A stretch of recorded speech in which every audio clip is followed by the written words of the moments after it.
right, guys, what's up? It's Jack, and welcome back to another video. And in this one, we're going to be talking about how Sony in the future, in the relatively near future, is looking like they are planning to release games in multiple parts for a total of $150 per pop. And I've got this article that I'm going to share with you, and I'm going to read it to you, and then we will discuss. So, this comes from Game Ranks, and it's titled Marvel's Spider-Man 3 is planned to split into 3 retail releases. And it also cleverly says, we don't mean Tom, Andrew, or Toby here. I thought that was funny. So it says that the Insomniac hack has revealed the studio's release plans for Marvel's Spider-Man 3. So it says, and I quote, as was widely reported yesterday, the ransomware group Reseda made good on their threat to leak 1.3 million files from the studio after they successfully hacked the material and asked for a $2 million ransom. Among the details shared in those 1.3 million files are information about Insomniac and their games, as well as the information from parent company Sony, and it also includes personal information of Insomniac and Sony employees. We will discuss the leaked information below. We can't ignore this news, but we will point out a way that the information was obtained by was particularly unethical. You may want to consider this yourself before you go forward with reading this news, but like Pandora's box, it isn't possible for us to just close the box and pretend nobody found out what they did. Insomniac did make a multiplayer mode for Marvel's Spider-Man 3, but they aren't planning to release it with the single player mode. Instead, the game will be split into 3 parts, with the multiplayer being standalone and the story campaign being split into 2. As reported by Tech for Gamers, a leaked side of the game shows its pricing, release schedule, budget, and sales projections. Now, first I actually have to say that I really do feel for the developers, because a lot of their information got leaked out. So I feel for the developers. That's obviously very terrible. However, with that being said, I think the fact that Sony is considering this type of sales tactic is something that, even though it's not necessarily coming tomorrow, I think it is something that if you as a gamer ends up disagreeing with this for one reason or another, or a multitude of reasons, I think it's time to speak up now, because the sooner we speak up against this, the better, because once it's too late, I don't know, it might be too late. So the sooner the better, in my humble opinion, but it's got to be consistent. We can't just forget about it and then let them sneak it in and then speak our mind. It has to be done beforehand, kind of like other things are. But anyway, let's continue on with the article. So it says, Marvel's Spider-Man 3 Part 1 will release on holiday of 2027 for $49.99. They project this part cost is $175 million to make, and it will sell 12 million units, translating to over 400 million in sales. The multiplayer mode will also release on holiday of 2027. It will be a standalone release, and it will arrive at the same date as Marvel's Spider-Man 3 Part 1, and it will retail for $49.99. They project this part cost $80 million to make, and it will sell 3 million units, translating to 125 to 135 million in sales. And Marvel's Spider-Man 3 Part 2 will release on holiday of 2028 for $49.99. They project this part costs $225 million to make, and it will sell 12 million units, translating to over 400 million in sales. Finally, here's the clincher. Sony will release all 3 as a single package sometime in 2029 for $59.99. This will technically occur no more development costs, and Sony expects this to sell 2 million units, translating to 100 to 110 million in sales. Now, in my opinion, I think what's going to happen is, like, if they're going to do all 3 as a single player package for $59.99, I think people, I don't know, it's the ultimate test of patience. Would you rather get something 2 years ahead of time for 3 times the price, or would you get it for 1/3 the price if you were to wait 2 years. It's almost kind of like how PC players are with a few of the Sony games that are coming to PC release, like God of War did, or hopefully how God of War Ragnarok might do that later on down the line. There are PC players out there that are probably going to wait for that to come out, as opposed to having to just buy a PS5 if they didn't already have one, so to speak. So I think I had to mention that because I thought that was very interesting. So let's go on to the last part of this article, and then we will continue to discuss. So it says here, to put things simply, Sony's retail release plan is to convince fans to buy Marvel's Spider-Man 3 for over twice the cost of the $70 releases that we're seeing on the market now. While not everyone will buy all 3 parts of the title, Sony seems confident that most fans are invested enough to do so. Of course, now that the plans are laid out, some gamers may choose to wait out for 2029.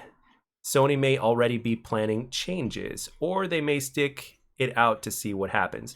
Whatever the case, this is one of those things that we can't pretend we don't know now, and that the word has gotten out. Now, here is the interesting thing that I'm going to ask you on this channel before we continue discussion here. Number one is, what does gaming mean to you? Like, I want to ask this because it kind of boils down to this to a certain extent. Not necessarily something that will make you pay 3 times the price for something, but it does to a certain extent play a little bit of a role. So in terms of you personally, now everybody may have a different answer, obviously, but what does gaming mean to you? Is it something that you are willing to give up and just replace it with something else, or just move away from gaming? Or would you rather be patient and wait a few years later? Or would you just cough up the dough and just play less amount of games because there's one specific one that you want? Or you just think to yourself, there's nothing we could do about it, we might as well cough up the dough, blah, blah, blah. All right, so I'm really interested to see exactly what your take is as far as that is concerned in terms of where you stand. Now, the reason why I'm also making this video is not necessarily because like it's about Sony or whatnot. Like, the game that you're seeing in the background is Devil May Cry 3. And when I first played this game, it was back in 2005 or 2006, and I had a PS2. I'm a Sony fanboy, I'm a Microsoft fanboy, I'm a Nintendo fanboy, I'm a PC fanboy. I have been fortunate enough to own platforms for all of the different titles, for all the different companies. So it's safe to say that I pretty much want gaming to thrive regardless of whatever the company. However, I will not stand for anything that is potentially anti-consumer or something that kind of goes against everything. Because, I mean, if you look at this as a whole, they basically want to make $1 billion for the next Spider-Man game, right? And this is their way of doing so, right? So now, I don't know about you guys, but $150 for one title is a lot. Now, if you're not going to play the multiplayer, then you're probably going to pay like $100. But still, that's $30 more than what we're paying now. So when you go back and look at what Nintendo did not upgrade anything. Nintendo did not upgrade anything from the Switch. And then when Zelda Tears of the Kingdom came out, they charged $70 instead of $60, which is what the Nintendo Switch games cost.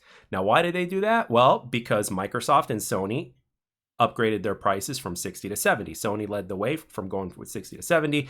And then some odd months later, maybe a year later, Microsoft did the same. And Nintendo saw that, and then yet they did the same, despite the fact that their system is the weakest of the 3, right? But they knew they could get away with it, so they did it. So, and this is where we have to step in, and this is where the conversation gets a little juicy, because quite frankly, when it comes to this this topic here, what's important to remember is that we need to let our opinions known, and the sooner the better, because if Sony starts actually implementing this, regardless of whatever is said by us or how much we disagree with it or whatever, let's say they do it. It's only a matter of time after that before Microsoft does it, and then before Nintendo does it. And this is, I mean, what are they trying to do? Just, cut out the small man or whatnot. Now, obviously, I know that Microsoft has been doing one of the best deals in gaming history in terms of what Game Pass has offered and what they're going to offer in the future. Obviously, in the future, it's going to cost a little bit more, but right now it's like $17 a month or something like that for Game Pass Ultimate. But ultimately, at the end of the day, it still is a good price because at the end of the year, you're paying like $200, if not slightly less, and you're getting a ton of games, including new releases and including exclusives. And I know exclusives are a weak part in terms of Microsoft's game. I totally get it. I understand. And I also totally understand that they may limit this to only Spider-Man, but I seriously doubt it because we got Wolverine coming out. We got another God of War that's probably going to come out. Atreus is probably going to have his own game, and we're going to keep going. Ghost of Tsushima 2. You think people are not going to want to play those games, right? I've got a PlayStation 4. I own God of War 1. I might even get it for the PC for the extra frame rates and just kind of to revisit the world and enjoy it. I'm probably going to eventually get to Ghost of Tsushima. I mean, there's so many great exclusives that Sony has to offer. And again, I don't necessarily side with any particular company. However, I will choose one over the other when one starts doing anti-consumer stuff. And the only reason why I don't even have a PlayStation 5 or a Switch at this point, and I'll tell you why, is number one, I don't have a PlayStation 5 because I really don't see a point, because even though I love Spider-Man and I love God of War Ragnarok and everything like that, 2 exclusives is not enough to justify, paying, like another $550 to $600 for another console, especially if I'm happy enough playing what I'm playing and doing what I'm doing. You know what I'm saying? So that isn't enough to justify. Now, if I didn't have a console, okay, then if I wanted exclusives, absolutely, I would go with the PS5. But you guys know what I'm getting here. Money does talk for everybody. Now, obviously, there's a few people that have, a lot more of it, and this doesn't pertain to them and they don't care. However, there are people out there that, regardless of the fact that they have money, it does pertain to them because they don't think that it's worth that kind of money from their perspective. So it really depends on perspective, which is why I asked you the question that I asked you earlier on. So, there's no doubt in my mind that if they do this, or a form of it, or if they maybe just drop the price a little bit, that it'll still be too much. And at the end of the day, there is a high possibility that they could get away with it because gamers will pay for it. But at the same time, you get the point. And this is where I want to include you guys into this conversation. Do you guys believe? Would you pay for it? Or if it was a little bit lower, would you pay for it? Or do you think things are high enough right now with the $70 price tag? And I think as of right now, I think $70 for a game is just fine. It's, it is expensive, but at the same time, with certain games, you get what you pay for. There's obviously free-to-play games out there that are really great as well. A lot of the games on Game Pass are really great as well. There's a lot of OG games, obviously, especially if you are a gamer who appreciates every generation like myself. Like this game here that you're seeing in the background. Devil May Cry 3 is one of my favorite games, and it was originally a PlayStation exclusive. So now, what do you guys think about this at the end of the day? And what do you think needs to be done? Just what are your overall thoughts? Are you going to... I know this probably won't happen until like 2027 or something like that if they go through with it, but I think it's very important for us to start addressing this now, before things get out of hand. That's my overall opinion. So let me know down in the comments section what you think. And to end this video, I wanted to wish everybody a very happy holiday. And I also wanted to thank everybody for the tremendous support on the channel over the last few months. You guys have been absolutely incredible. And I wanted to thank everybody. And let's hope for a really strong 2024, even though we've got like another week to go. But at the end of the day, Christmas is also about appreciating not necessarily just the gifts that we receive, but the gifts that we already have and the people we already have in our lives, as well as cherishing the memories that we've had, like playing some of the games that we grew up playing. Because if we let certain things go, there will not be games to play like we did anymore, like we used to. And you guys know what I'm talking about, because I've covered it in my last videos and I'm covering it in this one. Because when you put all the pieces together, this is not necessarily good news. I understand things increasing in price because of inflation, but at the same time, I understand that a game or games can die because people get too damn greedy.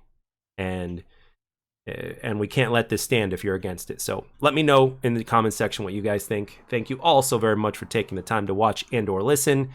Have a great holiday. Enjoy your gifts, and I'll catch you guys on the next one.